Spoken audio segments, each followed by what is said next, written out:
আমন্ত্রণ এসএটিভির রাতের আয়োজন লেট এডিশনে আপনাদের সঙ্গে আছি আমি জাহিদুর রহমান খান। দর্শক, আজ আমাদের আলোচনার বিষয় সরকারের 2 মাস।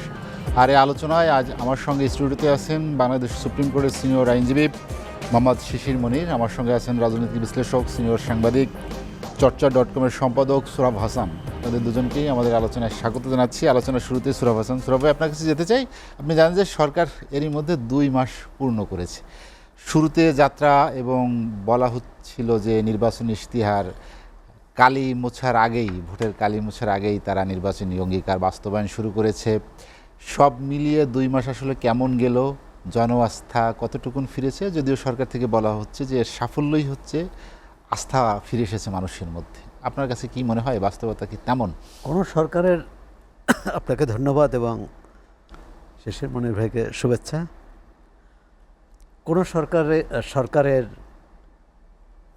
সাফল্য ব্যর্থতা মূল্যায়ন করা যায় না 2 মাসে, খুবই কম সময়। তার মধ্যে বলবো যে সরকার যাত্রাটা ভালোই ছিল, কিন্তু এর মধ্যে আসলো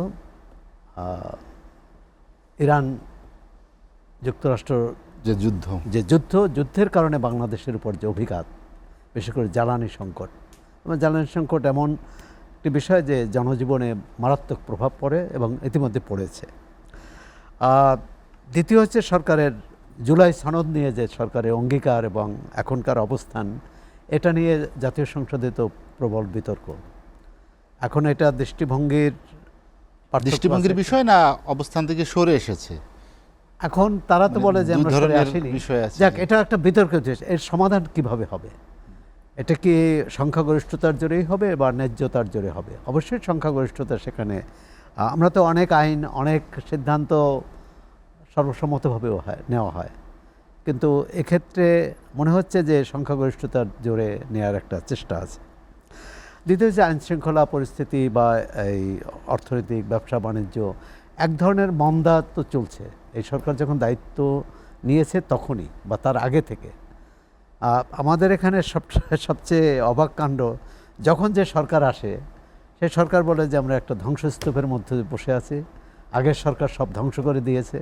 এটা ডক্টর মোহাম্মদ ইউনূসের নেতৃত্বে যে সরকার ছিলেন তারাও বলছিলেন, আবার এই সরকারও বলছেন।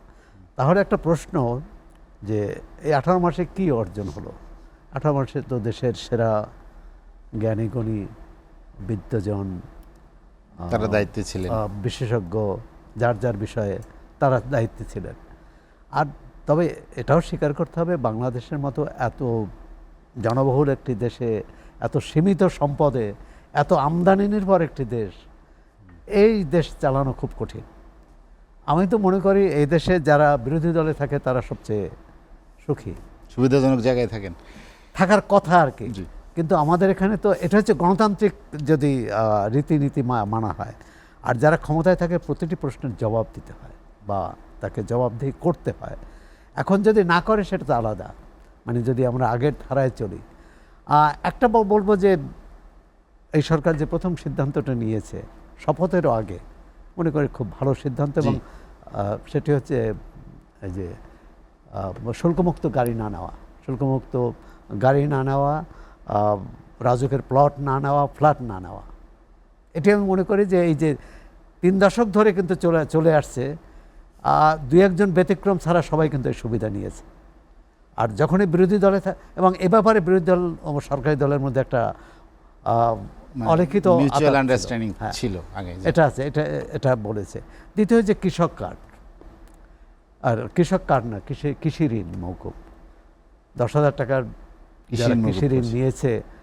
এটা হয়তো সুদ আসলে মিলে 12,000 15,000 টাকা হতে পারে বা 20,000 টাকা হতে পারে, কিন্তু এর জন্য যে তাকে যে যন্ত্রণা পোহাতে হয়, কারণ বাংলাদেশে দেখা যাচ্ছে এই যারা একেবারেই নিম্ন আয়ের মানুষ তো 10,000 টাকা ঋণ নিয়েছে, সে আরেকটা ঋণ করে হয়তো এটা শোধ করে বা শোধ করতে পারেনি। আমাদের কৃষি ঋণের ক্ষেত্রে খরা হলে, অনাবৃষ্টি হলে, আপনার যে কোনো কারণে শস্য নষ্ট হতে পারে, সরকারের যথেষ্ট সমর্থন না পেলে। সুতরাং এটাই করেছে। একটি বড় জায়গায় যে অঙ্গীকার ছিল সুশাসন প্রতিষ্ঠা করা, জবাবদিহিতার আওতায় আনা, সেখানে কি আসলে কোনো বিন্দুমাত্র এফোর্ট তৈরি? ফ্যামিলি কার্ড এবং কৃষক কার্ড এটা একটু জনতুষ্টিমূলক কর্মসূচি বলে মনে হয়। কারণ প্রথমত হচ্ছে ফ্যামিলি কার্ড আপনি যদি 4 কোটি পরিবারকেও দেন, এটা কত বছরে শেষ করবেন? আজকে আপনি 37,000 পক্ষ যেটাকে লোক দেখানো বলছেন, লোক দেখানো যদি না বলে যে এটা কি বলে এক ধরনের জনতুষ্টি মানে এটা যে মানুষের ভাগ্য উন্নয়নে কতটা ভূমিকা রাখতে পারবে কিনা কে নির্ধারণ করবে যে পাবে বা পাবে না?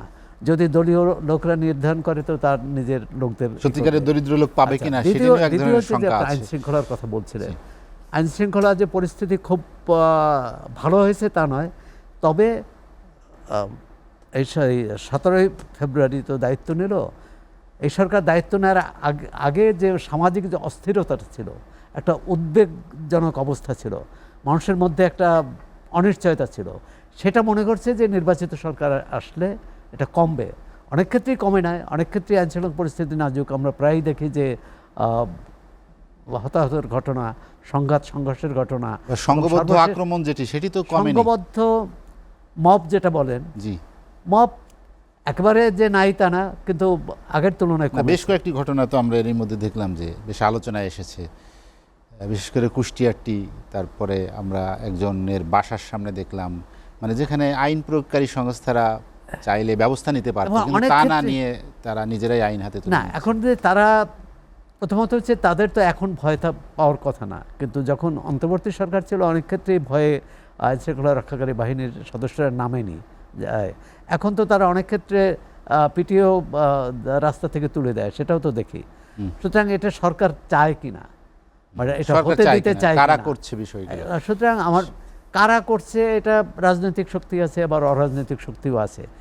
আর যেটা হচ্ছে যে অভ্যন্তরীণ, যেমন দীর্ঘদিনের এটা অভ্যাস, এই যে কিশোর গ্যাং, এবং কিশোর গ্যাংয়ের কারণেই আপনি মোহাম্মদপুর বলুন বা চট্টগ্রাম বলুন, যে বেশ কিছু হত্যাকাণ্ড ঘটেছে কিশোর গ্যাংয়ের কারণে। এখন এই কিশোর গ্যাংকে কারা প্রশ্রয় দেয়, কারা উৎসাহিত করে, এর পিছনে কোন অপরাধী চক্র আছে, এগুলো আমার মনে হচ্ছে যে 2 মাসের মধ্যে এটা করা সম্ভব না। তবে সরকারের সুষ্ঠু পরিকল্পনা আছে কিনা, লক্ষ্য স্থির করা হয়েছে কিনা, যে এটি এখন আমরা যদি মুখে বলি যে মব চলবে না বা যে কোনো অপরাধী শাস্তি পাবে, এটা সব সরকারই বলে, কিন্তু এটা মুখের কথায় কাজ হবে না। এটা কাজ করতে হলে সেখানে আদালত, বিচার ব্যবস্থা, ন্যায় বিচার নিশ্চিত করতে হবে। আদালতে কি সুষ্ঠু পরিবেশ আছে? অনেকেই তো বলেন যে নেই। শেষের মনির ভাই বলতে পারবেন যে আদালতে এটা আগের মতোই চলছে, এ ধরনের একটি অভিযোগ আছে যে আদালতও সেই আগের যেভাবে চলতো সেভাবে চলছে। আমি আপনার কাছে আবার আসবো। মোহাম্মদ শিশির মনির ভাই, আমরা আলোচনাটা করতে চাই সরকারের 2 মাস সুশাসন, জবাবদিহিতা, বিচার ব্যবস্থা সব মিলিয়ে। তার আগে আমরা একটা প্রতিবেদন দেখতে চাই যে আগের পরিস্থিতি থেকে বর্তমান পরিস্থিতির যে কোনো তেমন পরিবর্তন হয়নি, সেটি আমরা একটা প্রতিবেদন দেখব, তারপরে আপনার সঙ্গে আমরা আলোচনায় যাব। আমরা দেখে নিচ্ছি এখন প্রতিবেদনটি। অন্যান্য দিনের মতো সোমবার স্বাভাবিক চলছিল Rangpur grand palace hotel and রিসোর্টের কার্যক্রম, কিন্তু হঠাৎ করেই বেলা 11:30 সেখানে প্রবেশ করে রংপুর কাস্টমস, এক্সাইজ ও ভ্যাট কমিশনারেটের একটি দল। নেতৃত্বে ছিলেন রাজস্ব কর্মকর্তা পল্লবী রানী দাস। প্রথমে নিয়মিত জিজ্ঞাসাবাদের মতো শুরু হলেও কিছুক্ষণের মধ্যেই পরিস্থিতি নেয় ভয়াবহ মোড়। রংপুর বিভাগের দায়িত্বরত কমিশনার স্বাক্ষরিত 5 সদস্যের প্রতিনিধি দল যখন কথা বলছিল, ঠিক তখনই যুগ্ম কমিশনার পায়েল পাশা অযাচিতভাবে দলবল নিয়ে ঢুকে পড়েন হোটেলে।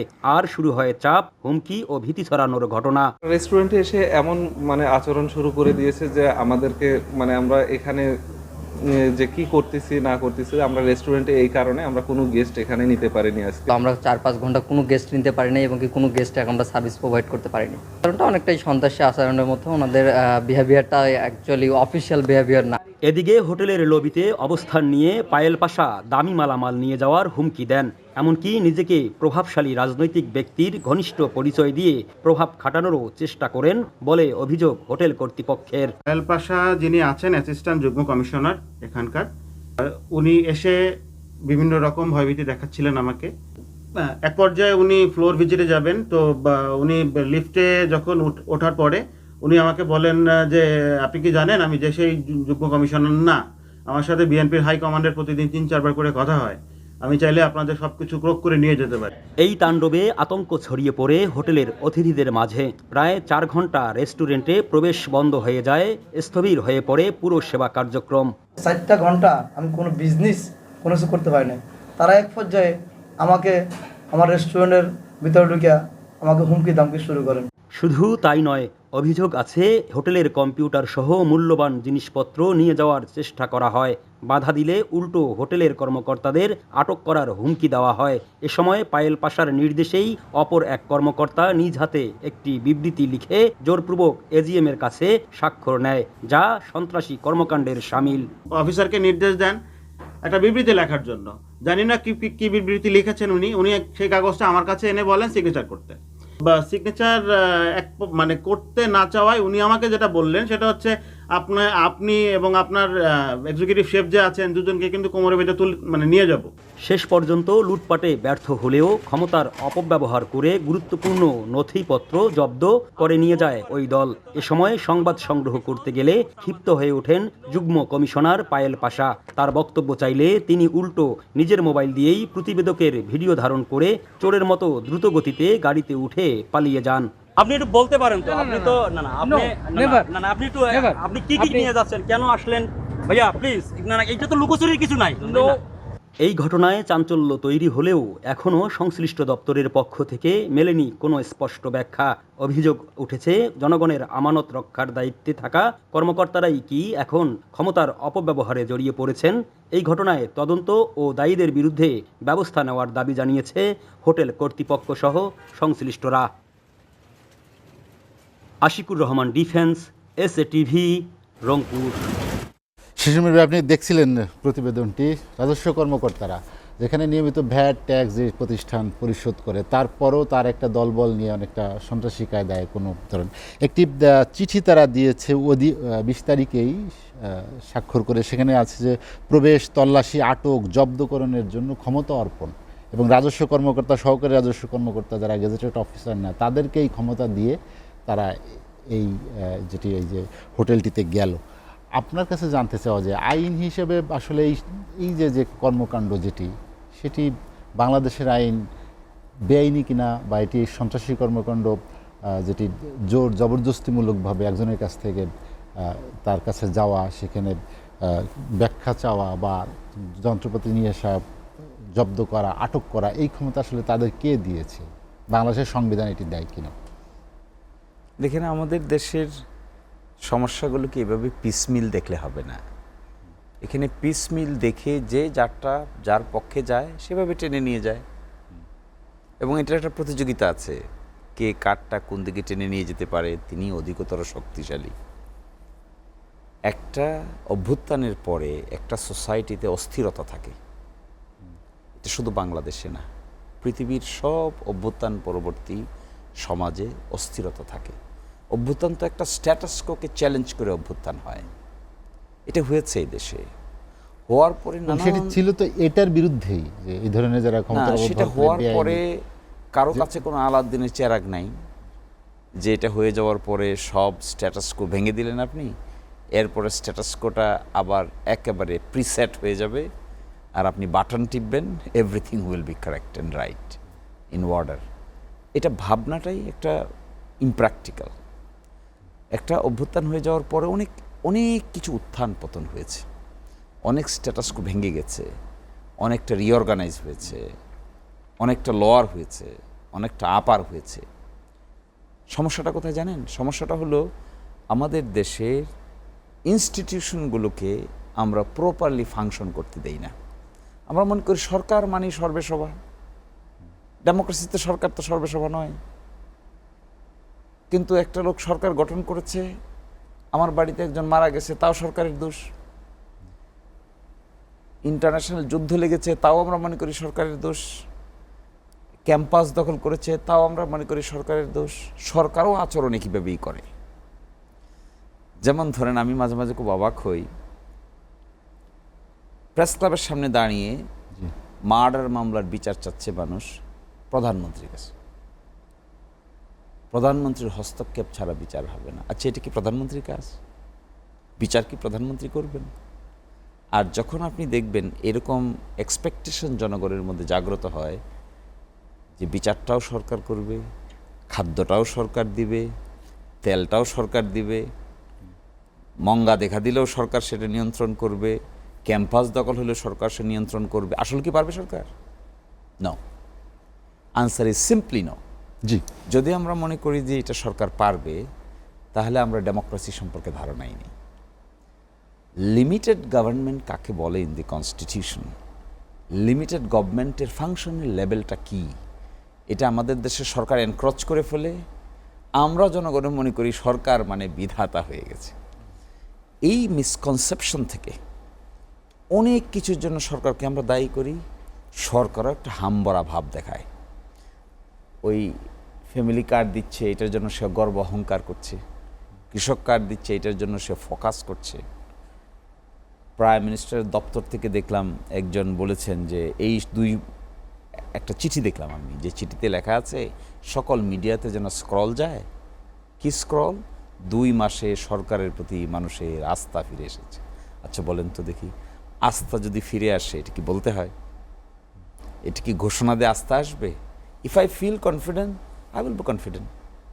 ইফ আই থিঙ্ক যে সৌরভ ভাই is a confidential man, he is a reasonable man, it is my feelings he is a reasonable man.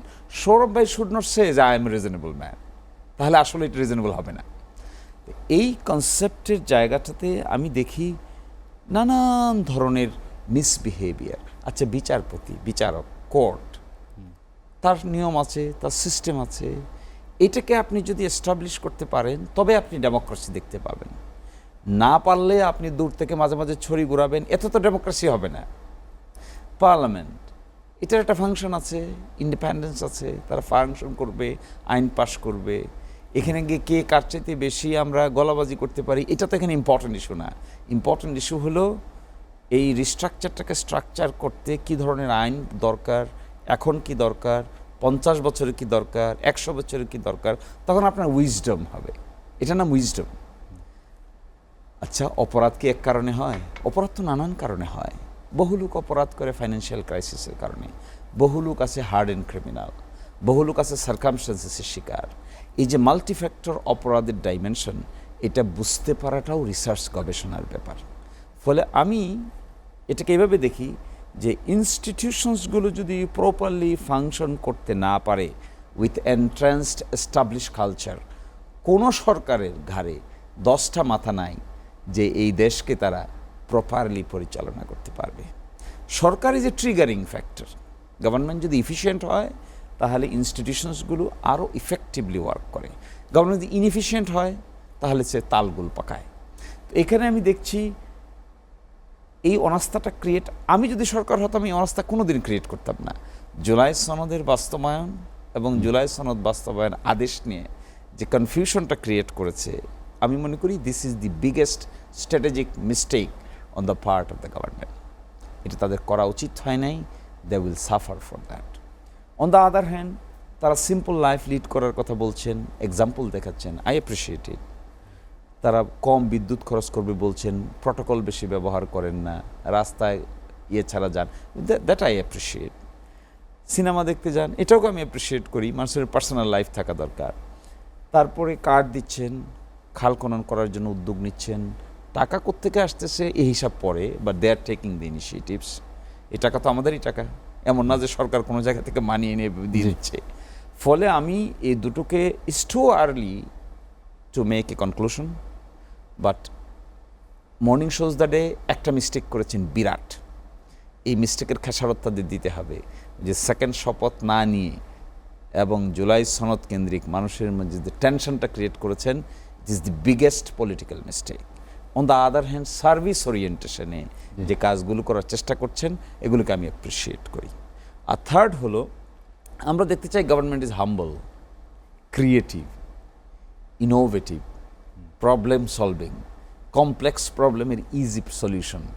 Then I personally will be very much conversant with the government. আমি ওইটা দেখতে চাই না কে কার চাইতে বেশি সত্য মিথ্যা বানিয়ে কথা বলতে পারে, এটা আমি personally I don't want it. সে সময় আমি একজন সাধারণ নাগরিক হিসেবে আপনার কাছে জানতে চাই, আমরা যে রিপোর্টটি দেখলাম সেখানে ধরেন একজন মানুষ, যে আমরা যে দস্যুতা দেখি, দস্যুতা বৃত্তি দেখি, ডাকাতি দেখি, মানে একজন মানুষ জোরপূর্বক ঘরে ঢুকলো, সে তাকে জিম্মি করলো, তার কাছ থেকে কিছু ছিনিয়ে নেওয়ার চেষ্টা করলো, দিতে চেলো না, তাকে জীবননাশের হুমকি দিল বা আরও বেশি প্রেশার ক্রিয়েট করলো, তখন সে জানের ভয়ে হয়তো বললো যে আমার আলমারির মধ্যে টাকা আছে, এখানে আছে, এখানে রেখে নাও। এই যে যে কর্মকাণ্ড আপনি বলছেন যে ইনস্টিটিউশনগুলো দাঁড়ায়নি, ইনস্টিটিউশন যে দাঁড়ায়নি, তারা যে এই যে দলীয় এক ধরনের প্রভাব দেখায়, নিজের ক্ষমতার প্রভাব দেখায়, অপপ্রভাব দেখায় যে এই যে ছিনিয়ে নেওয়া, কারোর কাছে জোরপূর্বক যাওয়া, এটা কি এক ধরনের দস্যুতা বৃত্তি না? এটা তো আগে বন্ধ করা দরকার। আমি অন্য কাজ করার আগে, প্রশাসনের শৃঙ্খলা আনার আগে সুশাসন কিভাবে দেবো তাহলে? আপনি হঠাৎ করে কি করে বন্ধ করবেন? It is a cumulative effect of social understanding. এই যে বলছে না, আমি শুধু অফিসার না, আমার হাই কমান্ডের সঙ্গে যোগাযোগ আছে। শুনলাম আপনার এখানে, I am not a simple officer, I have a close connection with the high command of BNP. তাহলে হাই কমান্ডের সঙ্গে যোগাযোগ রাখে তো এই দেশের মানুষ, রাখে না? এক অংশের সাংবাদিকরা রাখে, এক অংশের জজরা রাখে, এক অংশের উকিলরা রাখে, এক অংশের এই অফিসাররা রাখে। রেখে কি হয়? সিস্টেমটাকে ভায়োলেট করার একটা লাইসেন্স পায়, কারণ it is the blessings of the high command. এটা অতীতেও দেখেছি আমরা, পুলিশ অফিসারদেরকে আমরা পলিটিক্যাল পার্টির নেতাদের মতো বিহেভ করতে দেখিনি। কেন? Because of the communication with the high command. এখনো আপনি দেখবেন, সে তো প্রজাতন্ত্রের কর্মচারী, তার ওই পরিচয় আগে। এই অ্যাপ্রোচটা কি করে হলো? একদিনে তো হয়নি, একদিনে তো হয়নি। এখন ওনারা কি করবেন, এই গভর্নমেন্ট কি করবেন? এই রিপোর্টটা দেখলে আমার ধারণা নিশ্চয়ই মন্ত্রী পরিষদের যারা আছেন, যে এই লাইনে যারা কাজ করেন, সকলে বিব্রত হবেন। হয়ে কি করবেন? ওকে না হয় সাসপেন্ড করবেন, ব্যবস্থা তো নিতেই হবে, করবেন। আবার রাতের অন্ধকারে আবার কে গিয়ে হাইকমান্ডের সঙ্গে যোগাযোগ করে গিয়ে দেখবেন উনি প্রপারলি প্রমোশন পেয়েছেন কিনা, ওনার এসিআর ঠিক আছে কিনা, গিয়ে দেখবেন উনি প্রপারলি আইন কানুন মেনে অফিসে আসেন কি, যান কিনা, ইফিসিয়েন্সি লেভেল কি। তখন আপনি বুঝতে পারবেন কে বা কারা হাইকমান্ডের দোহাই দেয়। আমরা তো হাইকমান্ডের দোহাই দিব না। পৃথিবী উল্টে আসলেও আমার মুখ দিয়ে হাইকমান্ডের কথা আসবে না। কিন্তু why is he giving this high command? আমার তো মনে হয় সৌরভের মুখে তো জীবনেও আসবে না যে I have a close connection with the high command. আপনার মুখ দিয়ে আসবে কিনা আমি জানি না, but this the same thing. কে বলে এটা? মানুষ যখন ইনফেরিয়রিটি কমপ্লেক্সে ভোগে, তখন মানুষ সুপিরিয়র কানেকশন মেনটেন করে নিজেকে অ্যাপিজ করে। এটা one of the psychological aspect. সে দেখছে অনেক ক্ষমতা, অনেক পাওয়ার, আমি তো মাত্র অফিসার, তা আমার উপরে তো আরও 5 জন বস আছে। আমার যদি উপরে হাইকমান্ডের সাথে যোগাযোগ থাকে, the boss will give me much more indulgence, and basing on then indulgence আমি এমন কিছু কাজ করতে পারবো যেটা ইনস্টিটিউশনের সীমার বাইরে, অথচ ইনস্টিটিউশন এটাকে অ্যালাউ করে না। আপনি খুঁজে দেখবেন দুনিয়ার কোনো ল এই ভদ্রলোক যা করেছেন এটাকে অ্যালাউ করবে না। This is violation. এখন কোয়েশ্চেন হলো, আপনি দিলেন শাস্তি, আবার যদি সাসপেনশনটা কোনো কারণে ফোনের কারণে উঠাইতে হয়, করলেন suspend, temporary suspend, departmental proceeding হবে আপনার বিরুদ্ধে, সকজ দিলেন, আপনি কারণ দর্শান। উনি যদি আবার সত্যিকার অর্থে এই সাসপেনশন অর্ডারটা হাইকমান্ডের কারণে উইথড্র করে ফেলতে পারেন, then he will be much more powerful in the department. তো আমি আগের কথায় ফিরে যাই, কালচার ডেভেলপ করতে হবে to maintain law, to follow the law. এবং ডেমোক্রেসিতে government is a limited government. ডেমোক্রেসিতে গভর্নমেন্ট কিন্তু বাদশা না। এই কনসেপ্ট আমাদের দেশের মানুষের এখনও আছে, গভর্নমেন্ট মানেই সর্বেসভা। এই জন্য হাইকমান্ডের সঙ্গে যোগাযোগ রাখতে চাই। শিশিরমণি ভাই, আমরা একটা বিরতি নিব, বিরতির পর আবার আসবো। দর্শক, লেট এডিশনে নিচ্ছি একটা বিরতি, ফিরবো শীঘ্রই, সঙ্গেই থাকুন।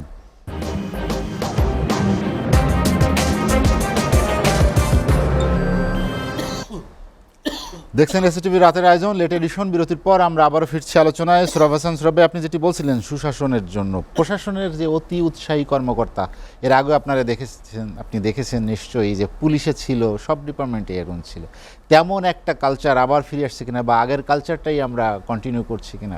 না, আগের যে কালচার মানে কি অপকালচার, অপসংস্কৃতি, বা এই যে নীতি মানে তার সীমা লঙ্ঘন করে যে কাজকর্ম, অর্থাৎ তার এখতিয়ারে নাই সেই কাজটা করা, এটা কি বন্ধ হয়েছে কখনো? মানে এত বড় অভ্যুত্থানের পর কি হয়েছে? শিশিরমণি ভাই বললেন যে এত বড় অভ্যুত্থান বা এরপর একটা অস্থিরতা থাকে। নেপালে তো দেখলাম যে আমরা 6 মাসের মধ্যে এক ধরনের শৃঙ্খলা ফিরে আসলো, এবং সেখানে সত্যিকার অর্থে নতুন বন্দোবস্ত হয়েছে। আমরা নতুন বন্দোবস্তের আওয়াজ দিয়েছি বেশি, কিন্তু নতুন বন্দোবস্ত করিনি। যারা নতুন বন্দোবস্তের নামে নতুন দল করেছে তারাও পুরনো বন্দোবস্তেই ফিরে গেছে। যার সাম্প্রতিক উদাহরণ নির্বাচনের পরেও দেখলাম।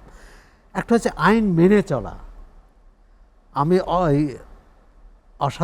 অসাধু পথে যাব না, আমি মানে কাজে ফাঁকি দেব না বা অন্যের উপর জবরদস্তি করব না। এটি কিন্তু শুধু সরকারি লোক না, এটি প্রতিটি নাগরিকের যে নাগরিক কর্তব্য, এটা বোধহয় আমরা তৈরি করতে পারি। আমরা সাংবাদিক হিসাবে দেখাই যে সাংবাদিক কেন আইন মানবে, আইনজীবীরা দেখাবেন যে আইনজীবী কেন আইন না মানাই ধরনের ক্ষমতা আর কি। যে যত ক্ষমতাবান সেই তত আইন ভঙ্গ করেন, এটা হচ্ছে আমাদের, কিন্তু এটা হওয়া উচিত না।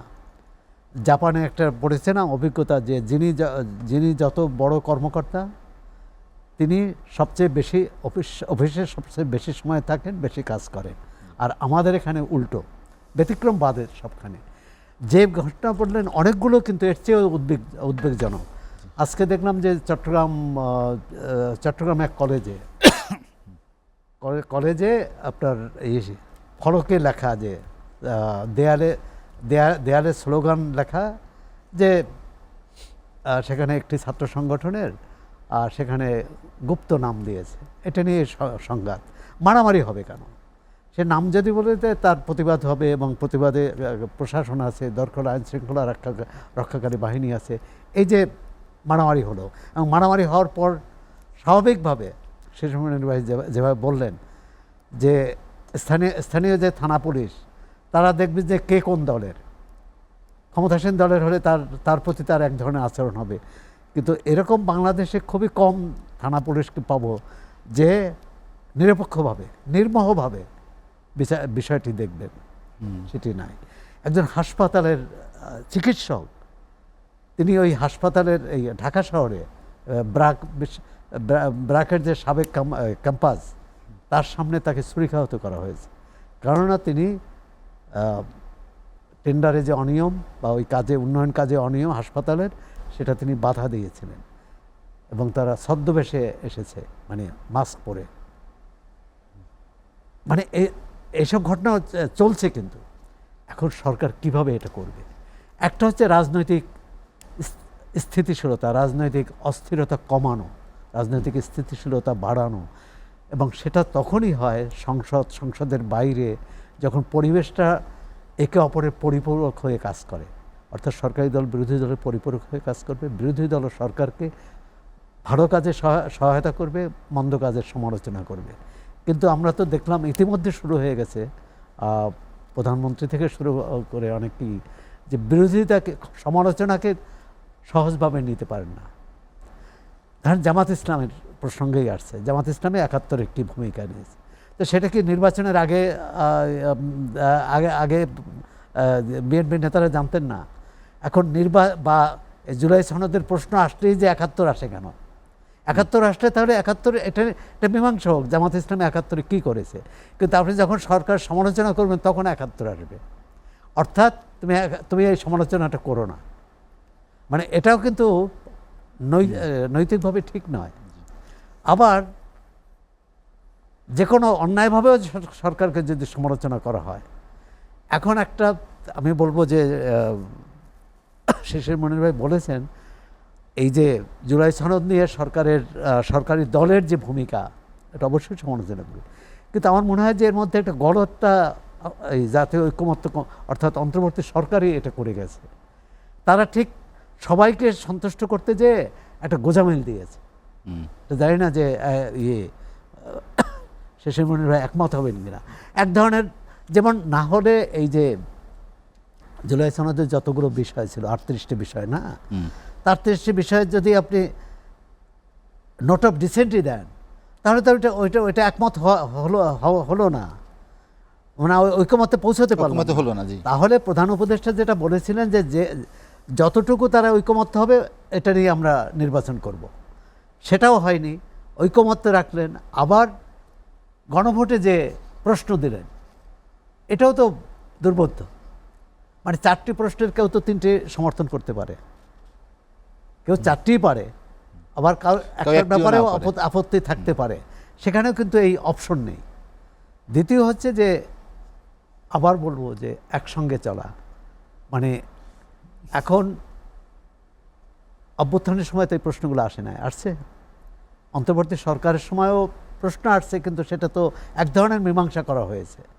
তো জুলাই সনদে যেভাবে মীমাংসা হয়েছে সেভাবে সেটা বাস্তবায়ন হতে পারত।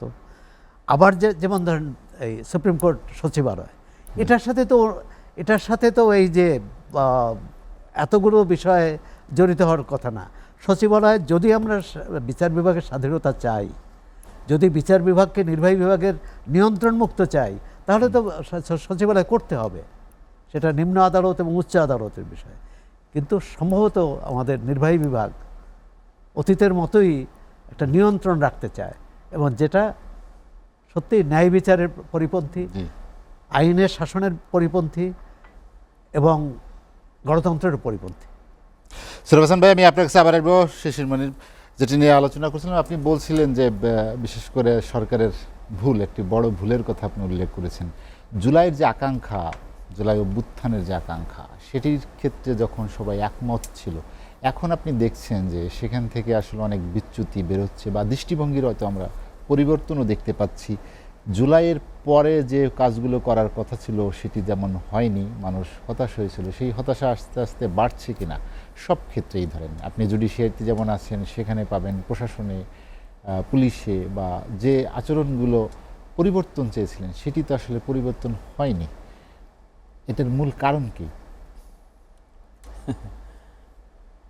একটা মানুষের, একটা ক্লাস অফ পিপলের বিহেভিয়ার তো অল অন এ সাডেন পরিবর্তন হয় না। এগুলো নিয়ে পৃথিবীতে অনেক স্টাডি হয়েছে। আমি নিজেও বিখ্যাত এক বিশ্ববিদ্যালয়ে এ নিয়ে গবেষণার অংশ ছিলাম। সব একটু বললো যে সমালোচনাটা নিতে পারছে না অনেকেই। না, ওইটা বিষয় না, ওইটা একটা আসপেক্ট। কিন্তু আরেকটা আসপেক্ট হলো, যেমন আপনি পুলিশের কাছ থেকে পিপল ফ্রেন্ডলি বিহেভিয়ার চেয়েছি, এখনও চাই। তো পিপল ফ্রেন্ডলি বিহেভিয়ার পুলিশ করবে হঠাৎ করে? এটা বাহিনী, এই বাহিনী বিগত দিনগুলোতে যেভাবে মিসইউজ হয়েছে, ট্রমা ক্রিয়েট হয়েছে। আমি যদি পুলিশ বাহিনীর সদস্য হিসেবে নিজেরা দেখি, তাহলে আমি দেখব যে আমরা ইন্ডিপেন্ডেন্টলি ওয়ার্ক করতে পারি নাই, বা করতে দেওয়া হয় নাই। ঢাকা বিশ্ববিদ্যালয়ে পড়ে একজন মানুষ পুলিশের এএসপি হিসেবে জয়েন করেছে। আমাদের দেশের প্রেক্ষাপটে এটা highest professional achievement, one of the highest professional achievement. তার ট্রেনিং হবে, সারদায় যাবে, সে আসবে, প্রিভেন্টিভ ওয়ার্ক করবে, পিউনিটিভ ওয়ার্কও করবে। তো তার অভিযোগ হলো, আমাকে তো কাজ করতে দেওয়া হয় না, আমাকে তো ব্যবহার করা হয়, আমাকে তো লাঠিয়াল ব্যাট হিসেবে ব্যবহার করা হয়, আমাকে গুলি করতে বলা হয়, আমাকে রাতের অন্ধকারে মানুষকে ধরে নিয়ে আসতে বলা হয়। আবার আপনি আমার কাছ থেকে পিপল ফ্রেন্ডলি চাচ্ছেন, তো আপনি তো সঠিক না, your demand is not correct. Same time আপনি বিচারক নিয়োগ দিচ্ছেন, কে কোন দলের, কার ছেলে, কার মেয়ে, এগুলো দেখছেন, আবার বলছেন ইন্ডিপেন্ডেন্ট জুডিশিয়ারি চাই। হচ্ছে না তো। In one hand, you are tainting the process of selecting people. On the other hand, you are expecting the people will be service-oriented. It's a dichotomy. It's the completely opposite. আপনি যদি সত্যিকার অর্থে একটা proper প্রসেসে একজন মানুষকে এক জায়গায় আনেন, তাকে যদি আপনি ইন্ডিপেন্ডেন্টলি উইদিন দি প্রফেশনাল এটিকেটে কাজ করতে না দেন, তাহলে সে আপনাকে কি সার্ভিস দিবে, কোথা থেকে দিবে? আমি অবাক হই। আমাদের দেশে এরকম লোক আছে যারা ঠেকে গেলে বলে যে কোনোভাবে করে ফেলতে। যে কোনোভাবে কি? আমি মাঝে মাঝে জিজ্ঞেস করি, হোয়াট ইজ যে কোনোভাবে? কয় স্যার, যে কোনো মূল্যে। মূল্যটা কি বুঝেন তো? কি ধরনের, কার সাথে কার পরিচয় আছে, কার কার ছেলে, কে কার মেয়ে, কোথায় এক বিশ্ববিদ্যালয়ে লেখাপড়া করতে, এগুলো খুঁজে বের করে একেবারে সেন্টারে গিয়ে পৌঁছে আনুকূল্য চায়। আমি এমনও দেখেছি কিছু কিছু অফিসারকে, আমাদের ফ্রেন্ডদেরকে, যারা ভেরি অনেস্ট অফিসার, কিন্তু এই সমস্ত কারণে মানুষ তাদেরকে অনেক সময় অনেস্ট থাকতেও দেয় না। আবার উল্টাও আছে, অতি উৎসাহী অফিসাররা নিজেকে রাজনৈতিক দলের আনুকূল্য পাওয়ার জন্য সাময়িক সময়ের অনুভূতি প্রকাশ করেন। এই কালচারগুলো এই দেশে কবে ঠিক হবে? আমার ধারণা ঠিক হওয়ার একটা রাস্তা আছে, সেটা হলো consistent democratic practice with fair মিনসের মাধ্যমে সরকার পরিবর্তন হওয়ার যদি একটা এস্টাবলিশ মেকানিজম আমরা করতে পারি, তাহলে only then there is a long term solution. 91, 96, 2001, 2008 29 December আবার প্রবলেম, কিছুদিন গেল 14 সালে নির্বাচন প্রবলেম, 18 সালে প্রবলেম, 2024 সালে প্রবলেম। তার মানে কি ক্ষমতাটা যে পরিবর্তন হতে পারে, পিসফুলি যে পরিবর্তন হতে পারে, এই ডেমোক্রেটিক কালচার যতক্ষণ পর্যন্ত এখানে এস্টাবলিশ করা না যাবে ততক্ষণ যে সমস্ত ঘটনা ঘটে এটা বারবার ঘটবে। 24-এ যা হয়েছে এরকম ঘটনা আগেও হয় না এই দেশে। স্বাধীনতার নেতৃত্ব দিয়েছেন যারা, তাদের পরিবার শুদ্ধ মেরে পাত করে দিয়েছে। আবার একদলীয় শাসন ব্যবস্থা তারাই কায়েম করেছে। আচ্ছা বলেন কি আজকালকার দিনে ইতিহাসকে বিবেচনা করলে এগুলো কি নেওয়া যায়? আমি তো নিতে পারি না। সার্ভিং প্রেসিডেন্ট চট্টগ্রাম গিয়েছেন, লাশ হয়ে গেছেন। আরেকজন এসে ক্ষমতা দখল করেছে, তিনি জোর করে 8-10 বছর পার করেছেন, আমরা সবাই মিলে ট্রেনে তাকে বিদায় করে দিলাম। না না, আমরা সবাই ভালো হয়ে গেছি। 1991 উই এস্টাবলিশ ডেমোক্রেসি, পার্টিসিপেটরি নির্বাচন, free fair credible election, we started it. 10-15 বছর যাইতে না দিতে মাথা আর ঠিক নেই। 10-15 বছর গেছে কোনো রকম স্থূল কারচুপি, সূক্ষ্ম কারচুপি, এই 2-3টা শব্দের ভিতর দিয়ে 10-15 বছর চলে গেছে। এরপরে আবার লগি লাঠি বইটা, আশ্চর্য ব্যাপার। আবার নির্বাচন সুষ্ঠু হয়েছে, সংসদকে সুষ্ঠুভাবে চলেছে, সেটাও বলছি আমি। দেশ থেকে পালাতে, আচ্ছা রাজনীতিবিদকে দেশ থেকে পালাতে হবে কেন? আমি বিরোধী দলের নেতা থাকলেও তো আমি ইজ্জত সম্মান নিয়ে থাকতে পারি। আপনি সরকারের প্রাইম মিনিস্টার, কি ডিফারেন্স আপনার মধ্যে আর আমার মধ্যে? You are for the motion, I am against the motion. So let's fight inside the parliament with all sincerity, with all preparation, with all creative understanding for the nation. একজনকে বলে আরেকজন পাকিস্তানি, আরেকজন বলে আরেকজন হিন্দুস্তানি, দেশি লোক কই? ফান তো। আমি মাঝে মাঝে আমার কাছে মনে হয় কি এক অদ্ভুত, আমার ছেলে কি শিক্ষা নিচ্ছে, আমার ছেলের সঙ্গে যারা লেখাপড়া কি শিক্ষা নিচ্ছে। আমার ছেলে আমাকে প্রশ্ন করে, কয়েক জায়গায় বলছি আমি, স্কুলে নিয়ে যাওয়ার সময় সকালে জিজ্ঞেস করে, ইংলিশ মিডিয়াম স্কুলে পড়ে, বাবা you are involve with politics? আমি বলি হ্যাঁ, ইয়াস।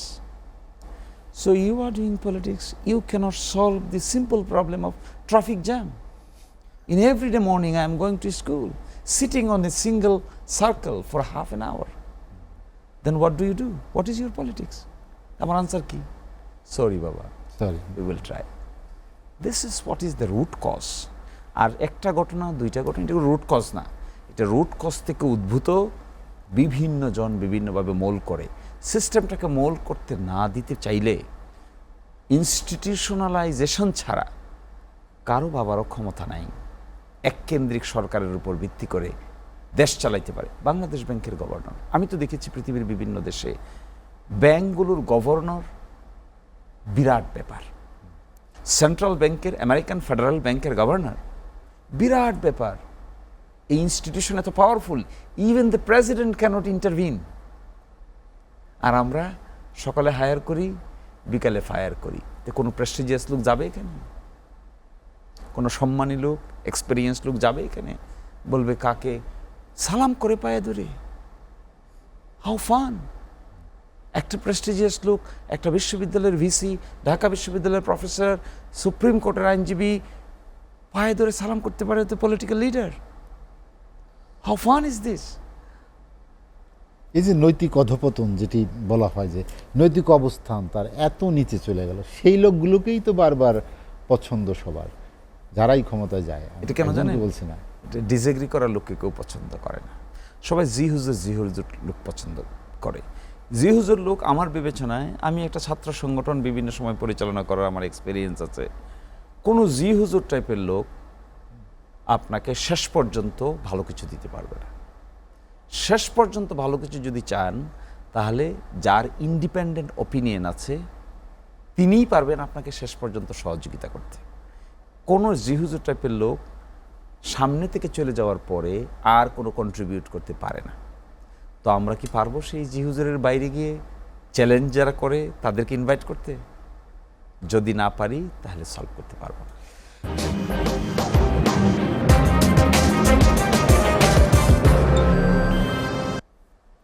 দেখছেন এসএটিভি রাতের আয়োজন লেট এডিশন। বিরতির পর আমরা আবারও ফিরছি আলোচনায়। সুরাফ হাসান ভাই, আমরা যেটি নিয়ে আলোচনা করছিলাম, আলোচনার শেষ দিকে চলে এসেছি। সরকার 2 মাসের জবাবদিহিতামূলক প্রশাসনিক ব্যবস্থা যেটি প্রতিষ্ঠা করার ক্ষেত্রে যে কার্যকরী উদ্যোগ ছিল, সেই জায়গায় আসলে আপনার কি মনে হয় কোন কোন দুর্বলতা কাজ করছে যেটি সরকার আসলে? প্রথম মনে হচ্ছে যে সরকার কি করণীয় বা পরিস্থিতি কীভাবে মোকাবেলা করবে এ ব্যাপারে বোধহয় তার মধ্যে দ্বিধাদ্বন্দ্ব আছে, মানে বুঝে উঠতে পারছে না। এর মধ্যে তো আসলো জ্বালানি সংকট, ইরান যুদ্ধ। এখন সরকারের বা যে কোনো গণমুখী সরকারের প্রথম তো হলো মানুষের কর্মসংস্থান, দ্বিতীয় হচ্ছে কর্মসংস্থান করতে হলে বিনিয়োগ বাড়াতে হবে, বিনিয়োগের অনুকূল পরিবেশ তৈরি করতে হবে। আমরা তো সেটা দেখি না। দ্বিতীয় হচ্ছে যে হ্যাঁ, গণবান্ধব কর্মসূচি থাকবে, জনতুষ্টিমূলক কর্মসূচিও থাকবে, কিন্তু সেটি প্রধান হবে না। সরকারের যে ঋণ অসম্ভব, যে প্রায় বাজেটের 1/3 বা তার কাছাকাছি দিতে হয় যে ঋণ পরিশোধ করতে, ঋণের সুদ পরিশোধ করতে। আর যেটা থাকে, এবার তো দেখলাম যে রেকর্ড পরিমাণ রাজস্ব আদায় কম হয়েছে। এটা কীভাবেই করবে? সামনে বাজেট, 1 মাস পরই বাজেট দিতে হবে। বাজেটে আয় ব্যয়ের হিসাব, সরকার যত কর্মসূচি নিয়েছে খুব ভালো কর্মসূচি, কিন্তু টাকাটা আসবে কোত্থেকে? টাকাটা জনগণের কাছ থেকে নিতে হবে। সেটাকে আবার ওই ভ্যাটের মাধ্যমে, ভ্যাট মানে রিক্সা চালকের কাছ থেকেও আপনি যে হারে টাকা নিচ্ছেন, যে হারে শুল্ক নিচ্ছেন, আর কোটিপতির কাছ থেকে একই হারে। বরং হওয়া উচিত প্রত্যক্ষ করটা বাড়ানো। এটি আমরা বছরের পর বছর শুনে আসছি যে প্রত্যক্ষ কর বাড়ানো, যার বেশি টাকা আছে, যার বেশি আয় হয় সে বেশি কর দেবে। কিন্তু আমাদের এখানে উল্টো, যে সরকার এমন একটি পদ্ধতি বের করেছে যে সবাইকেই দিতে হবে। এমনকি রাস্তার যে ফুটপাতে যে দোকানওয়ালা, তাকেও এই কর দিতে হবে, রিক্সা চালক। সরকার জবাবদিহির ক্ষেত্রে একটা হচ্ছে যে, এটা শিশির মনির ভাই বললেন যে আপনার প্রতিষ্ঠানকে প্রতিষ্ঠান হিসেবে চালানো। পুলিশ কর্মকর্তা যাতে এটা না ভাবে যে কে ক্ষমতায় আছে, তিনি চলবেন তো তার আইন দ্বারা, ক্ষমতায় যেই থাকুক। এবং সেটা কিন্তু যদি বলি 90 পর্যন্ত এক ধরনের কার্যকর ছিল। 90 পর্যন্ত আমলাতন্ত্র, বিশ্ববিদ্যালয়, আইনজীবী প্রতিষ্ঠান, শিক্ষক, বিশ্ববিদ্যালয়ের শিক্ষক, সাংবাদিক ইউনিয়ন ভাগ হয়তো 90-এর পরে, 93 না 94 সালে, 94-তে আইনজীবী সমিতি, সুপ্রিম কোর্ট আইনজীবী সমিতি এখন ভাগ হয়নি, কিন্তু এক ধরনের ভাগ। আওয়ামী লীগ আমলের যে নির্বাচন হয়েছে, কোনোটা রাতে ভোট করেছে, কোনোটার যিনি প্রতিদ্বন্দ্বিতা করার কথা তাকে প্রতিদ্বন্দ্বিতা করতে দেয়নি, ইত্যাদি নানা রকম। এখন আর এটা যেটা হচ্ছে, আমরা প্রতিষ্ঠান যদি চালাতে হয়, কোনো পেশাজীবী কোনো সরকারের অঙ্গীভূত প্রতিষ্ঠান হতে পারবে না, ব্যক্তি হতে পারবে না। তাহলে তারা, যেমন চিকিৎসকদের একটা সংগঠন ছিল, কখনোই এটা শুনিনি এই 20 বছর বা 30 বছর আগে যেটা কোনো দলের। বরং তারা কিন্তু চিকিৎসক, আইনজীবী, সাংবাদিক, তারা অন্যায়ের বিরুদ্ধে সবসময় রাস্তায় ছিল। এবং এরশাদের বিরুদ্ধে আন্দোলনটা শুরু করলেন তো আইনজীবীরা আর ছাত্ররা প্রথম করলেন, তারপর আইনজীবীরা, শিক্ষকরা ছিলেন, সাংবাদিকরা ছিলেন। কিন্তু এখন হচ্ছে দেখে যে কে ক্ষমতায় আসবে। যদি আমার দল ক্ষমতায় আসে তাহলে আমি আন্দোলন করব, আর যদি আমার দল না আসে আমি কেন করব? আবার অন্য পক্ষ হচ্ছে আমার দলকে রক্ষার জন্যে আমি রাস্তা ঠেকাবো। কোনো পেশাজীবী তো একজন নাগরিক, তিনি যদি রাজনৈতিক দলের সদস্য না হন, আর সদস্য হলে তার, আমার মনে করি যে তাহলে পেশাজীবী সংগঠনের নেতৃত্ব দেওয়া উচিত না। আমাদের রাজনৈতিক সংস্কৃতি পাল্টাতে হবে। রাজনৈতিক দলগুলোর গণতন্ত্র আছে, গণতান্ত্রিকভাবে নেতা নির্বাচিত হন। এই যে নারী আসনের যে মনোনয়ন হলো, কিভাবে হলো? যে শীর্ষ নেতা অথবা 5 জন নেতা ঠিক করেছে যে এরা হবেন, কেউ আবার নেতাদের কী বলে, নেতাদের আত্মীয় স্বজন, কারো স্ত্রী, কারো কন্যা, আর জুলাই অভ্যুত্থানে যে শিশুটা মারা গেছে তার মাকে দেখলাম যে নেওয়া হয়েছে। এটি ভালো যে তার একটা অবদান স্বীকৃতি দেওয়া হলো। কিন্তু অন্য ক্ষেত্রে দলীয় লোক, দলের বাইরে কাউকে নেওয়া হয়েছে দলের। এবং এরশাদের আমলে কিন্তু এই নারী আসন নিয়ে একটা ছিল যে 30 সেট অলংকার। আমরা তো চাই না সংসদে আর অলংকার থাকবে। সংসদে সবাই তার নিজের অধিকার প্রতিষ্ঠার জন্য আন্দোলন করবে, সম অধিকার প্রতিষ্ঠার জন্য আন্দোলন করবে, এবং সেখানে নারী পুরুষের কোনো বিভেদ থাকবে না, কোনো বৈষম্য থাকবে না। জুলাই অভ্যুত্থান সে হয়েছিল কিন্তু বৈষম্যের বিরুদ্ধে। আমরা এখন পদে পদে দেখি সেই বৈষম্যটা রয়েই গেছে। জি, সুরবাসন ভাই, হাতের সময় নেই, আপনাকে অসংখ্য ধন্যবাদ আজ আলোচনায় যোগ দেওয়ার জন্য। শিশুমণি ভাই, আলোচনা শেষ করতে চাই, যেটি সত্যিকারের পরিবর্তন যেটি চেয়েছিল জুলাই অভ্যুত্থানের পরবর্তী বাংলাদেশ, পরিবর্তনের বাংলাদেশ, যেটি বললেন যে সব ক্ষেত্রে রাজনীতি, অর্থনীতি, প্রশাসনিক সব জায়গায়, যেটি আপনি সবচেয়ে বড় বিষয় হচ্ছে আপনি বিচার বিভাগের মানুষ, সেই হিসেবে বলি যে বিচার বিভাগ যে স্বাধীন করার ক্ষেত্রে যে স্বাধীন সচিবালয়, এটি আসলে বাদ দেওয়ার কারণ কি? এখানে তো সবাই একমত ছিল। আমার কাছে মনে হয় গভর্নমেন্ট কোনো একটা প্রেশারে আছে এই বিষয়টা নিয়ে। কারণ আমরা যাদের সঙ্গে এই স্বাধীন বিচারালয় তৈরির অনুষঙ্গ হিসেবে সচিবালয় প্রতিষ্ঠার কাজ যাদের সঙ্গে আমরা করেছি, তারাই দেখি কোনো উল্টো বলে। তো আমি তো তার কোনো রহস্য খুঁজে পাই না। একটা জায়গা থেকে শুনেছি আমি, এটা মাই হেয়ারসে যে other two organs, specifically civil bureaucracy এবং some of the part of other military bureaucracy, তারা এটা চান না। কেন চান না? কারণ তাতে তাদের ইনফ্লুয়েন্স ওভার দ্য গভর্নমেন্ট কমে যাবে। স্ট্যাটাস এবং ক্যাটাগরির বিবেচনায় তারা ইনফেরিয়র হয়ে যাবে, এখানে সুপিরিয়র হয়ে যাবে। এর আর্গুমেন্টও করা হয়েছে আমি দেখলাম বিগত 2-4 দিনে, তাহলে বিচার বিভাগ মনস্টার হয়ে যাবে। কোনো একটা বিভাগ যেন মনস্টার না হয় সেই জন্য তার সেট রুলস থাকবে, রেগুলেশনস থাকবে। বিচারকরা যদি তার আচরণবিধি ভায়োলেট করে তাহলে ডিসিপ্লিনারি অ্যাকশন হবে। এগুলো প্রিসেট রুলস লাগবে। আমরা তো এটাও চাই না যে বিচার বিভাগ অযথা মনস্টার হয়ে যাক। আমরা চাই কি, কনস্টিটিউশনালি বিচার করার জন্য যে ইনস্টিটিউশনাল ইন্ডিপেন্ডেন্স দরকার, এটি পূর্ণাঙ্গভাবে তাকে দিতে হবে, নাহলে তো সে পারে না। একটি মানুষকে বেল দিয়ে দিল, আপনি ডিসস্যাটিসফাইড হয়ে ওই বিচারক সাহেবকে বান্দরবনে বদলি করে দিলেন, আর কি ইনস্টিটিউশনাল ইন্ডিপেন্ডেন্স থাকলো?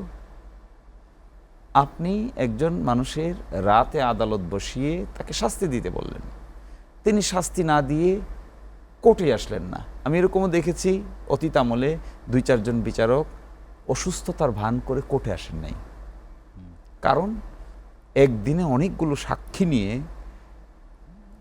সাজা দেওয়ার ফরমাইশ দেওয়া হয়েছে। তিনি এটা অ্যাভয়েড করতে না পেরে কি করেছেন, I am sick, I can't come to the court. তাহলে তো ইনস্টিটিউশনাল ইন্ডিপেন্ডেন্স তো থাকলো না। তার ফাইন্যান্সিয়াল ইন্ডিপেন্ডেন্স দরকার, তার বেতন ভাতা দিয়ে সিকিউরিটি দরকার। এট দ্য সেম টাইম তার ইন্ডিপেন্ডেন্সটা within the boundary of the constitutional dispensation হতে হবে। এই জিনিসটাকে সাপোর্ট দিতে গেলে there need an independent secretary. পার্লামেন্টের তো ইন্ডিপেন্ডেন্ট সেক্রেটারিয়েট আছে। দেখি একটা নতুন একটা আইন দিয়ে পার্লামেন্ট সেক্রেটারিয়েট এস্টাবলিশ হয়েছে। বাংলাদেশের আইন, বিচার ও সংসদ বিষয়ক মন্ত্রণালয়, তো সংসদ বিষয়ক মন্ত্রণালয়ের ভিতরে একটা সংসদীয় ফাংশন আছে না? দেখি তো এখানকার সেক্রেটারিয়েটে এসে একটু নাক গলানোর চেষ্টা করেন দেখি। No, it's not allowed. তাহলে জুডিশিয়াল সেক্রেটারিয়েটে কেন নাক গলাতে হবে? তো আমার কথাটা হলো, ভাই, কোনো মানুষকে ইন্ডিপেন্ডেন্স দিলে আমি দুর্বল হব না। আমি মনে করি ইন্ডিপেন্ডেন্স ইনস্টিটিউশনালি যদি দেওয়া হয় তাহলে রাষ্ট্র শক্তিশালী হবে। আমি সরকার ইনফেরিয়রিটিতে ভোগার কোনো কারণ নাই। আমি তো মনে করি অন্যকে ইন্ডিপেন্ডেন্স দিলে বরং আমি সুপিরিয়র হই, অন্যকে ইন্ডিপেন্ডেন্স কেড়ে নিলে আমি সুপিরিয়র হই না।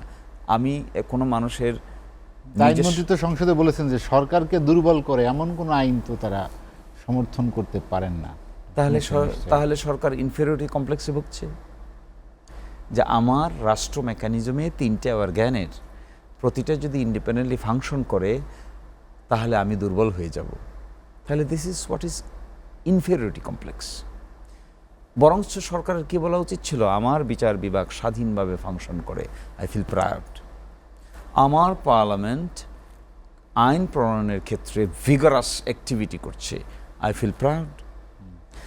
Government is trying to establish all norms including law and order situation.